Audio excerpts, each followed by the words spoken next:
So hopefully everybody had a good weekend.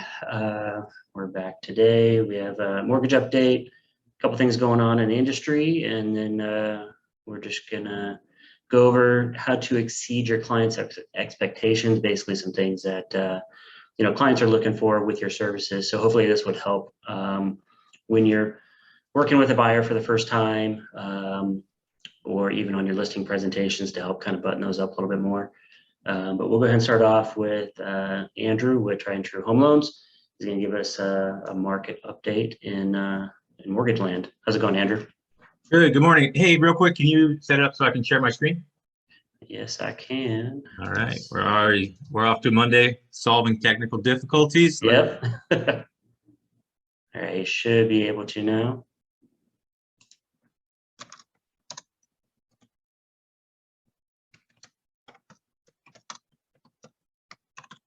All right, did that work?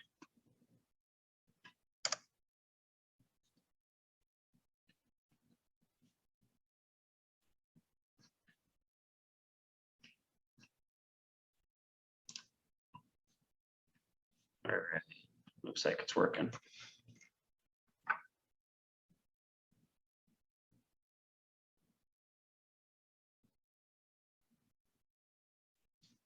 I think you're muted though, Andrew.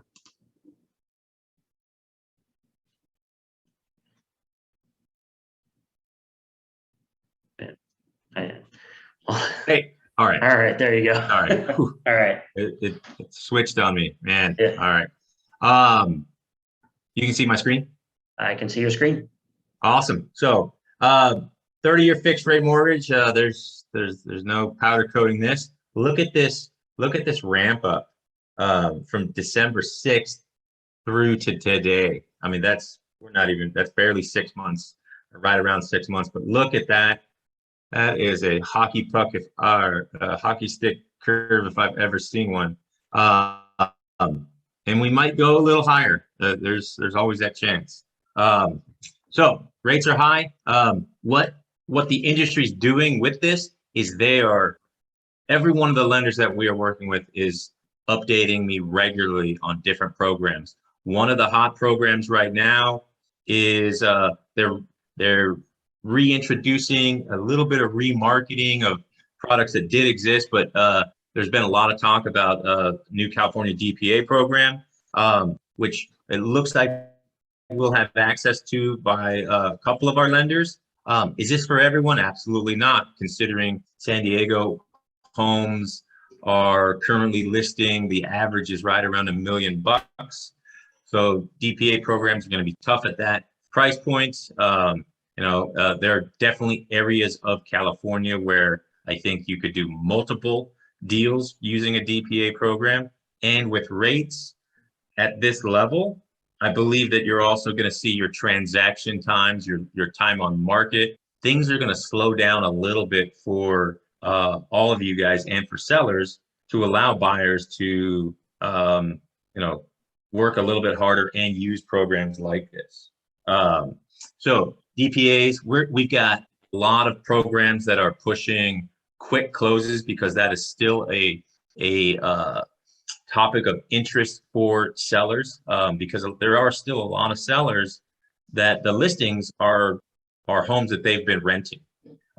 So they're getting rid of inventory, they're cashing out on properties instead of profiting, $600-700 a month in rent. They've decided that they're going to sell their properties and cash in on a $200-400 grand.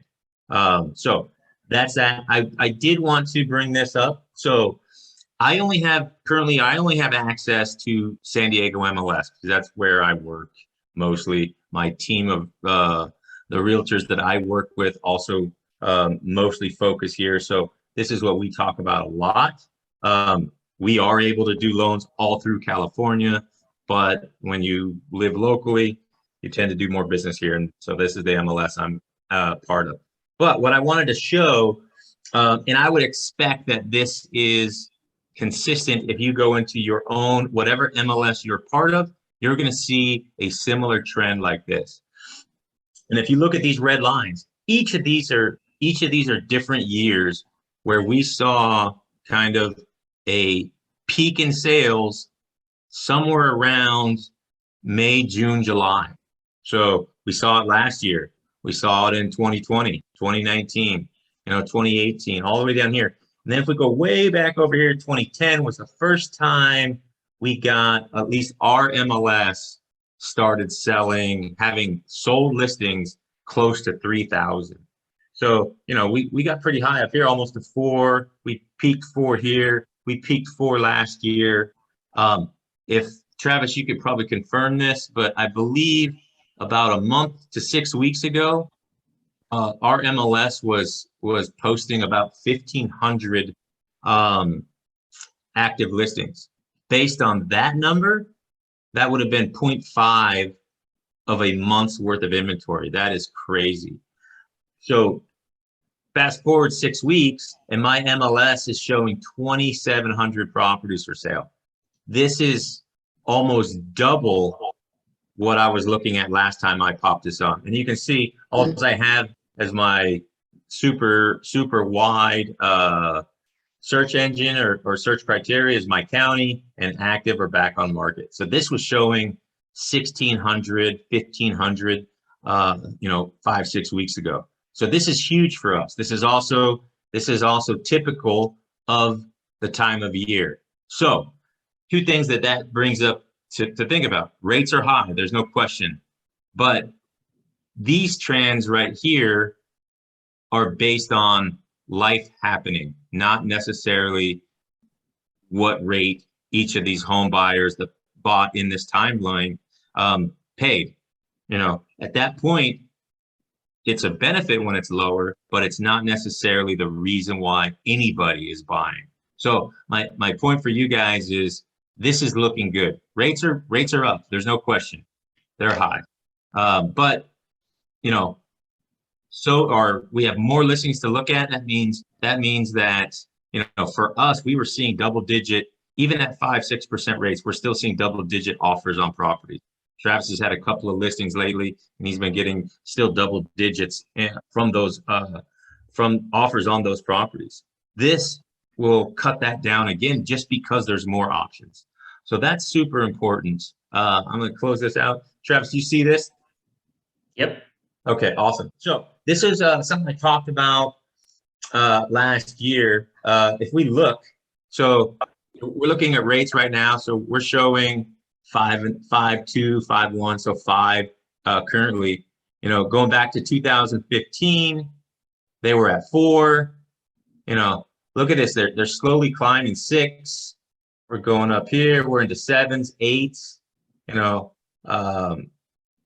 This is pretty high, 7, 8. So let's say, for instance, 1995, we were at 8% interest rate. I think my report goes back probably right around here. Let me just check. This goes back to 2004. Let's close that out. Let's come over here. So rates at 2004 were somewhere right around where we were at, and so we saw pretty consistent, even though the rates have been going up right here, this is what we're all talking about. But over time, this is still declining. And it's pretty nice. Look at this. And this is 1981, and life was good back then. We had the best music ever, just starting the best decade of music in history. And rates were 18%. No one was obviously singing about that. I believe my mom owned our property. Our mortgage was $175 a month. I don't know what the down payment was. That property today sells for about $700,000. I'm sure it was, 175. I don't know. My grandfather did a lot of real estate stuff, so who knows what was going on there. But I just remember the monthly payment. I remember we were at 18% mortgage rates. So over the years, we've been seeing a consistent decline. But when we go back here, we've seen a pretty consistent trend based on, this is again, not on rates or costs of homes so much, but these trends right here are based on lifestyle, job changes, PCSing for California, because we have a lot of military, but just the ability to be able to move. families are out for school, things like that. So this is good news for all of us as we head into this selling season. And, you know, while rates are getting up and that's the hot topic, ideally what you should be considering and thinking about is inventory is going up, which means everybody's got more options. It's less competitive, and rates are going to go down again as well. So once your client gets into a house, if they can afford their payment right now, in the next 2 years, we will be able to get their interest rate down, lowering their mortgage payment. And you guys probably seeing this as well as I am, is in California, property prices are not going to drop significantly, even if rates keep climbing a little bit. We're going to see some stalls, but we're not going to lose 20 or 30% in property value. So I hope that stuff is informational. I did drop my email and my phone number in the chat box if you want to grab that. And I'm coming up in the next 2 weeks. I'm having a shoulder surgery, which is going to put me, it's going to definitely slow down my daily routine for the following 6 weeks. So if you guys want to do something like get on video, do some short recordings, do something for your specific area of where you work and market a lot, connect with me. Let's do something. We'll put something together so you have a couple of little digital pieces that you can start sharing. So I'll have time to do a little bit more. So hopefully we can connect and put some content out for you as well. Sounds good. I appreciate that. It's good info. Yep. I mean, we always get into, home buyer season and things like that. And that's definitely what we're getting into. I think pretty much everywhere I'm hearing is about 11, 12% up in inventory. So, that's a good message to be putting out there to your sphere of influence. If you want to partner up or something and do a little quick video with Andrew, or if you're just doing market updates, this is the kind of content that's really good to put out to your sphere of influence.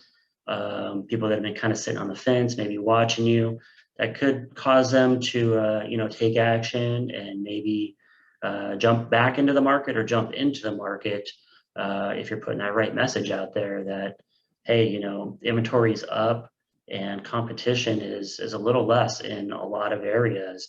And if that's one of your areas, maybe that's where the message you want to put out there. I know I just put one of my listings was actually on the market for a couple of weeks here in North County, and we finally we accepted a VA offer.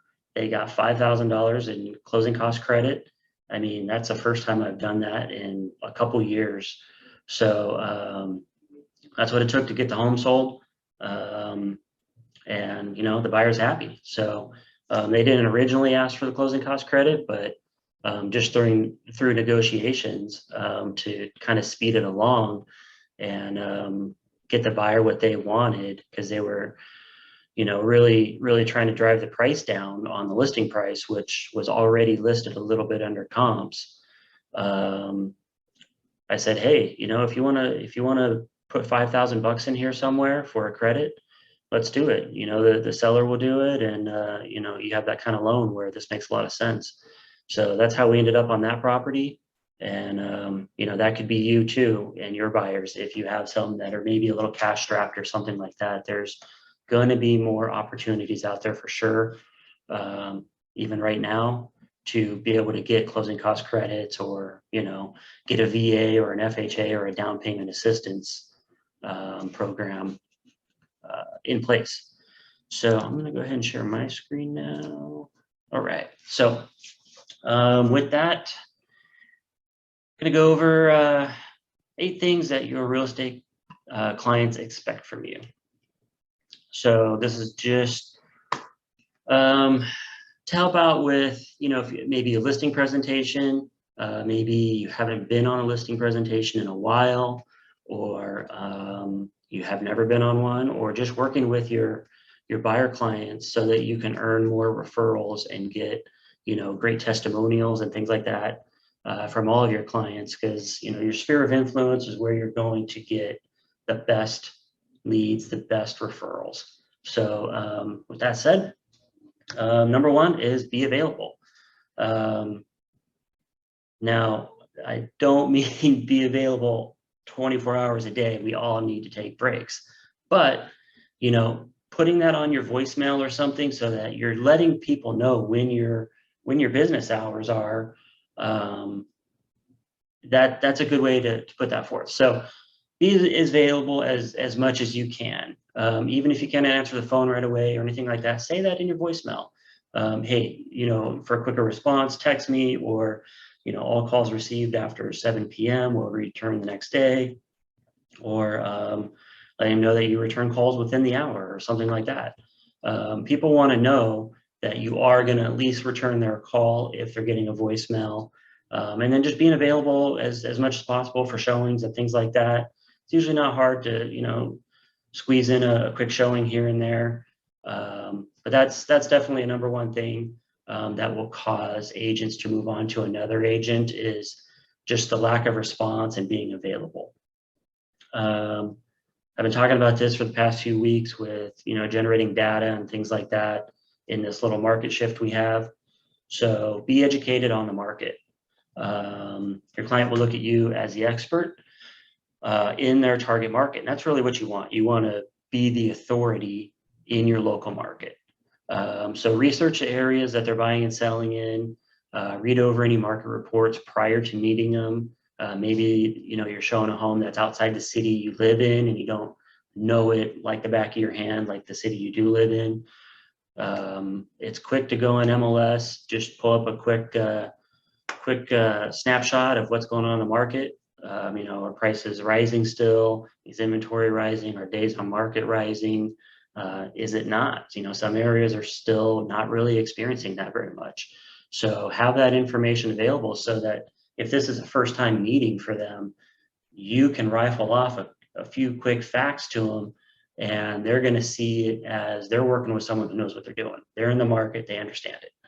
So again, this is all super easy to find in your MLS reports tab, or get connected with like Altos reports. There's, you know, pretty much every escrow officer, not escrow, but escrow rep out there to give you a free account somewhere. So use that information for your benefit. This was really good for me back in the day. I use this example quite a bit. When I first got into the business, I used to do a lot of blog writing. Before blogs were even a thing, it was just building on my website, basically, basic SEO stuff. And I wrote about so many communities that were within my, you know, the area I wanted to work, that I really got to know the communities really well. So it was great on both sides, because not only did I know, you know, the models of homes and the builders and all this stuff for all these little communities, but it also helped me generate leads because that information was out there too. So like video wasn't a thing back then and all that. So you could do the same thing with video content these days, but just showing that you're educated in the market, you're educated in specific communities, you know, that's going to go a real long way with not only lead gen, but also showing your sphere of influence and your audience that you are an authority in the market. All right, number 3, help with their pre-approval. So you want to guide them over. Obviously, you want to try and get them over using lenders that you've worked with in the past. I call it, you know, working with your team. Because if they decide to go with one of the lenders that you recommend, and you've been working with these same lenders, it's easy to pitch that to these listing agents, that, hey, you know, I work with this lender consistently. We have a, you know, 100% on time close rate, or, you know, whatever it is, because you want to build that foundation when you're getting ready to prep an offer and submit it, and getting that relationship going with the listing agent. So help them with their pre-approval, have some referrals to some trusted lenders, try and match them up, you know, personality wise or loan type wise. You know, some loan officers specialize in certain types of loans. So, you know, keep that in the back of your head and send the referrals over accordingly. Have a defined marketing plan. So this is a big one for listings. Let me scroll down just a touch here. So one of the reasons agents don't win against competing agents on listing appointments is because they don't have a defined marketing plan to help that client get their home sold either fast or for a top dollar or both. So be prepared to pitch your best marketing plan to sell their property on that listing appointment. And then you also want to be prepared to make some slight adjustments on the fly, like while you're at the listing appointment, because you may go there with this predetermined marketing plan. You've already researched the property. It's a standard kind of tract house. Okay, well, that's a cookie cutter marketing plan probably. Or maybe it's a rural property that's going to take a little bit of adjustment on your marketing plan, and you go in there and maybe they kind of threw you for a loop and they're like, oh, well, we need to do a ton of work first, or we need to get this home on the market right now. We have a trustee sale set, so be prepared to make some adjustments to it. I did put together some marketing plan basics, things that you should have in your marketing plan that's going to alleviate any concerns that they have about you being able to sell their home. So have a pricing strategy. Are you going to be pricing it aggressive, conservative, and why are you suggesting that price? Again, bringing in that data piece. Hey, Mr. and Mrs. Seller, here's where the market's at in this particular community right now. It appears to be slowing down a little bit. Maybe we don't want to be so aggressive with the pricing. Or hey, we're still looking really good over here. Data shows that sales are strong. There's very few homes on the market. This is why I'm suggesting this price. What is the lead time to get the home on the market? Do they need to list it immediately? Is there a sense of urgency for some reason? Or do they have time to prepare it with minor fixes? Maybe they need to do some updates, some quick paints, some curb appeal stuff. Maybe you need to get all the photos out there and everything. So what is your lead time? I usually go in there with what I do, and I kind of fill out the situation to see if I have lead time to get these things fixed, or if they want to get on the home right away or on the market right away. Excuse me. What will the listing look like when it hits the MLS? Will you have the full write-up and pictures in the MLS upon entry, or you'll be doing a coming soon status with a build-up to the active date? This is something that they're going to want to know. A lot of them want to see that as it hits the MLS, it's your best foot forward. You have all the professional photos in there. You have the write-ups in there. You have the virtual tours done. You have all that stuff. So letting them know what it's going to look like when it hits the MLS is good to have in your marketing plan. What's included in your listing fee? Are you including, professional photos, the virtual tours? Does the home maybe need an evening shot? Maybe it has a nice view or something. Does it have a big lot, a nice view for drone shots? Are you doing just listing mailers? Are you going to be performing any social media ads, like paid advertising, your open house schedules, things like that? So, let them know what's specifically included in the fee that you're charging. First weekend open house. Will you be doing an open house the first weekend on the market? Do you do them the second and third weeks? Is it just one open house you schedule? Do they not want an open house? Put that in the marketing plan. Price reduction needs. So this has not been an issue over the past couple of years, but I'm starting to see more price reductions in certain markets. So if you're in one of those markets, or your listing is in one of those markets, what does that look like?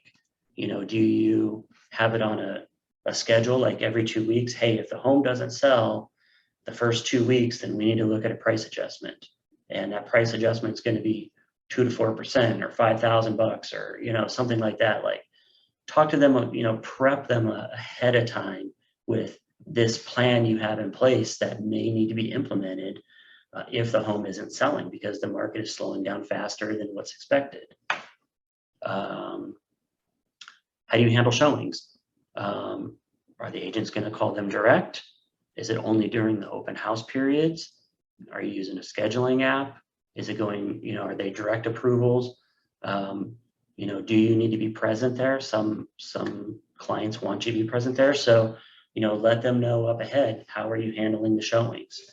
These are all concerns that they have and questions. How will you handle inspection requests for repairs? This comes up quite often. This is an opportunity to talk to them about risk management and why taking care of reasonable requests, whether it's through correction or credit or price adjustments, can be beneficial in the long run. It is something, you know, the RPA says, hey, this home is sold as is. We all know that. But, you know, alleviating some of the buyer's concerns can keep the transaction on track to close, but also help with post-closing issues too, because if there's just a really poor experience from the buyer side with dealing with the seller, when they go to do their remodel or they move in and certain things aren't working for whatever reason, because that's just what happens sometimes, they can be more upset and start having post-closing complaints. So dealing with these issues during escrow, getting it in paper, using the request for repairs form, having everybody sign off, you know, that can go a long way with risk reduction in the future. So not having some of these in your marketing plan and addressed at the listing appointment, this could be a red flag for the homeowner. You know, they may say, well, you know, they're offering a low listing fee, but they don't seem to really have a plan in place, or they're charging a lot and they don't have a plan in place. You know, having that plan is probably going to go a lot further and is going to justify the fee that you're charging, whatever fee that is. All right, handling negotiations. Obviously, they're looking to you to represent them to handle negotiations on the property. So, you know, there's courses out there. There's classes you can take at the board. You can ask me on tips, obviously, but your negotiation skills are paramount when closing deals for your clients. So, you know, buyers and sellers will sometimes hesitate before accepting an offer with your clients. Always be prepared to anticipate any pushback. I always like to know what my clients' boundaries are, so that when I'm negotiating for them, I know how far I can push it before it's a deal breaker. So have that conversation with your seller or your buyers. You know, what are their limits, so that you have that in, you know, the back of your head when you're negotiating these deals out. Manage the inspections. I mean, this is kind of a big one.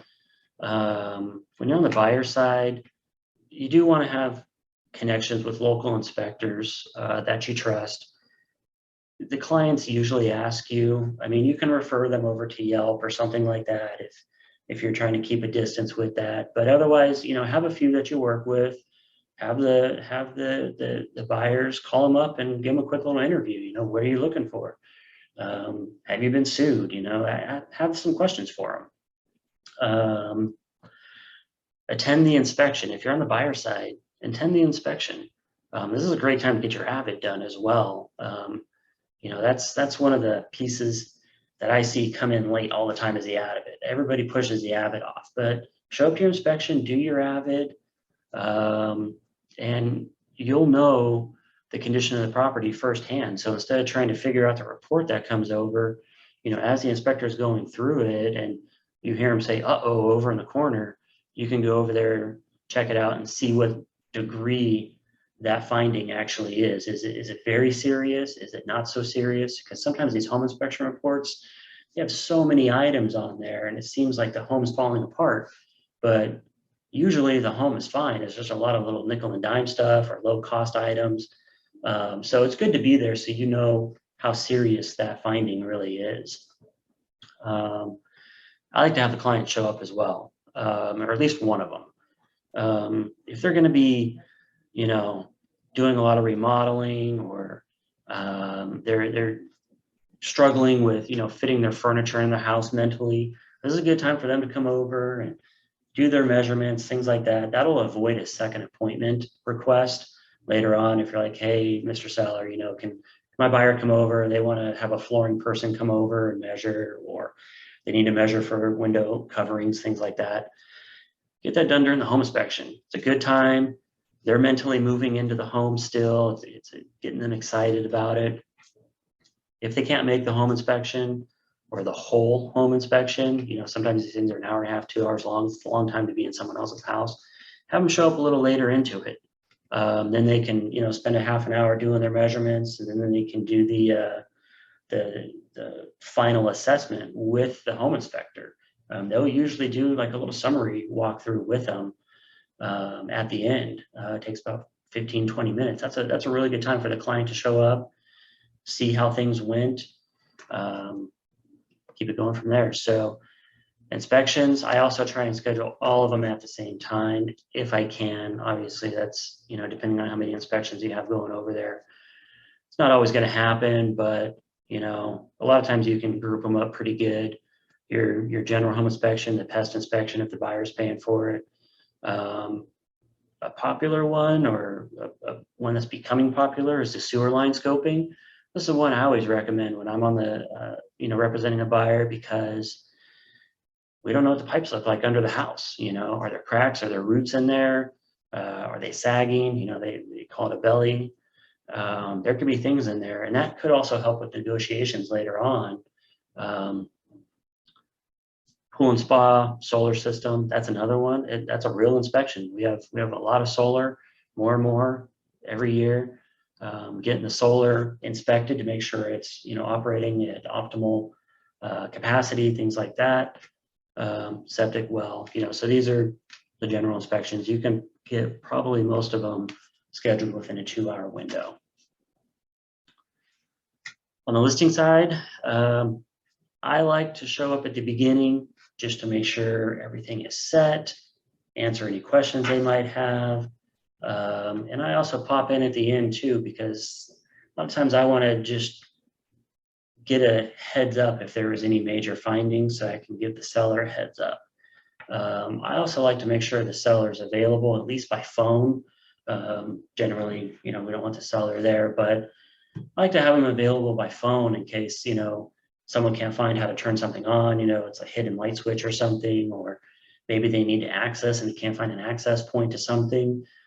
So to have the seller available to answer those questions right away, that can keep the home inspection moving forward.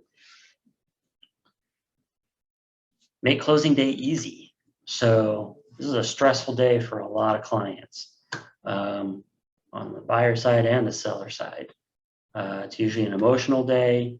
For the sellers, it can be emotional. Maybe they've been in a home a long time, and it's a big piece of them moving on to their next period of their life. So it can be emotional for them, it can be emotional for their buyers. Maybe they're first-time buyers, maybe they just relocated here. There's a lot of mixed emotions going on. So make this day as easy as possible for them. Don't add more stress by not having loose ends tied up. Last minute inspection, repairs, things like that. You want to ensure that their funds to close are ready to transfer. If they're pulling it out of a 401k or something like that, and a check has to clear, or maybe it's a gift fund that needs to clear, be proactive, days in advance. Make sure that their closing funds are ready, they're clear in their bank account, they're ready to be transferred to avoid delays, because they forget sometimes. They're like, oh, I totally forgot I have to transfer this money over into this other account. It's going to take 4 days. Make sure all your real estate related documents have been signed and are complete for both sides. Your disclosures, your advisories, your avid, your walkthrough, all that stuff. Have it all done so that all they're doing is signing their closing paperwork, and then they're ready to go. They're done. Have your walkthrough complete. And if there are any issues that arose from the walkthrough, make sure that those are being addressed or have been addressed as good as possible. We do have some late minute stuff that comes up, I know, but in general, try and make closing day as easy as possible for everybody. Remind them to get utility services transferred if they haven't set that up already. This is another thing that sellers forget, or buyers forget quite often. And sellers, they forget to have the utilities scheduled to be turned off or transferred at the closing date, or whenever the the buyers are they're going to be vacating, you know, with rent backs and things. And the buyers, I mean, they just totally forget. Sometimes they forget they even have to connect utilities. Maybe they've been living in apartments their whole life, and they've just never really thought about it because the apartment came with certain utilities already included. So yeah, don't forget that part. And this is also a really good time to ask them for a referral. So if the transaction's been going really well this whole time, they're still in it, they're excited, they're happy with your service, this is a good time to ask for the referrals or a testimonial or something. Because once they move into the home, you know, it's kind of like the excitement dies down a little bit. Now, you know, getting a referral from you or a good review online, it may not come as quickly. So getting it during the escrow period towards the end is a good time to ask for that referral. And then with referrals, solidify your client's relationship by being there to let them know for future. So maintain a trusted list of vendors for ongoing maintenance, home care services, things like that. Handyman, I know it can be hard to find one that's, you know, trustworthy or shows up or anything like that. So keep your list updated of vendors, especially if you know they're going to be getting some work done. Maybe you have a couple of referrals for them, or it's just little small ticket items. The clients will appreciate this gesture. They'll be more inclined to recommend you to, you know, friends and family, things like that. It's also good practice to have that list of local utilities. You know, just spend an hour one day, just, you know, quick Google searches. You could put together a little one-page doc that you can share with all the local utilities, you know, the names of them, their phone numbers, the website, you know, whatever, and just provide that to your clients so that they have it. That's something that, you know, it's extra research for them, but if you could just hand them a piece of paper, you've already done that research for them. Here's all the contacts, you know. So that's about it. That's all I have for that. Hopefully it helps out a little bit.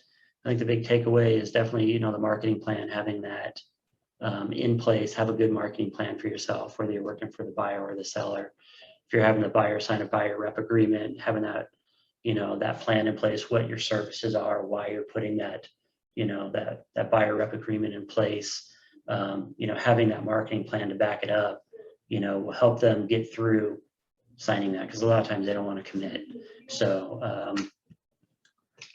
other than that, hopefully everybody has a great week. Yep, closing down right about on time. So give me a call if you need anything. A phone call away as always, and hopefully you guys have a great week. Talk to you soon.